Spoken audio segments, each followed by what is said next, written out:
નખત્રાણા તાલુકાના જીયાપર ખાતે જનસંઘના વર્ષો જૂના કાર્યકર અને રાષ્ટ્રભાવનાની વિચાર સાથે જોડાયેલા શિવજીભાઈ કરશનભાઈ પોકારનું નિધન થતાં તેમને 108 હનુમાન ચાલીસાના પાઠથી શ્રદ્ધાંજલિ અર્પણ કરવાનો કાર્યક્રમ યોજવામાં આવ્યો.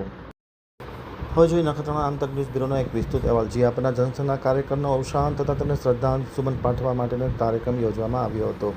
જીયાપરના જૂના જનસંઘના કાર્યકર શિવજીભાઈ કરશનભાઈ પોકારનું નિધન થતાની સાથે જીયાપર સત્સંગ મંડળ દ્વારા શ્રદ્ધાસુમન પાઠવવા માટે એક કાર્યક્રમનું આયોજન કરવામાં આવ્યું હતું. સ્વર્ગસ્થ શિવજીભાઈ વર્ષોથી જનસંઘની વિચારધારા સાથે જોડાયેલા હતા. કિસાન સંઘ, વિશ્વ હિન્દુ પરિષદ સાથે રહી રાષ્ટ્રભાવનાના કાર્યોમાં તેમની ખૂબ મોટી ભૂમિકા હતી. જીયાપરના સરપંચ તરીકે સેવા આપી હતી.